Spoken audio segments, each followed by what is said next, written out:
ఆదికాండము 7వ అధ్యాయంలో రాయబడిన సంగతులు ఒకసారి జ్ఞాపకం చేసుకుందాం. దేవుడైన యెహోవా నోవహుతో, నీవు నీ ఇంటి వారులు ఓడలో ప్రవేశించండి. ఈ తరము వారిలో నీవే నా ఎదుట నీతిమంతుడుగా ఉండడం నేను చూశాను అన్నారు.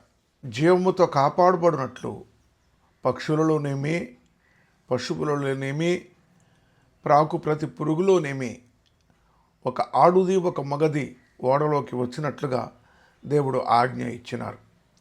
అలాగా 7 దినములు ఓడలోనికి ఆ ప్రాణులు వస్తూనే ఉన్నాయి. దేవుడైన యెహోవా నోవహుతో చెప్పిన మాట ఏమంటే, ఇంకా 7 దినములకు 40 పగళ్ళు 40 రాత్రులు భూమి మీద వర్షము కురిపిస్తున్నాను. అప్పుడు సమస్త జీవరాశి భూమి మీద లేకుండా తుడిచివేయబడుతుంది అని సెలవిచ్చినారు. ఆజ్ఞాపించిన ప్రకారము నోవహు యావత్తు చేస్తూ వచ్చాడు. ఆడదిగా మగదిగా జతలుగా ఓడలో ఉన్న నోవహు దగ్గరకు వచ్చేసాయి. 7 దినములైన తర్వాత భూమి మీదికి జలప్రవాహం రావడం మొదలెట్టింది.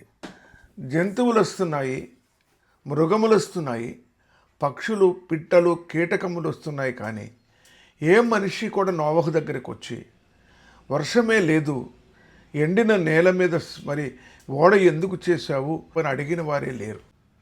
నోవహుకు 600 సంవత్సరము 2వ నెల 7వ దినము నాడు మొత్తము మహా అగాధ జలముల ఊటలు విప్పబడ్డాయి, ఆకాశపు తూములు విప్పబడ్డాయి.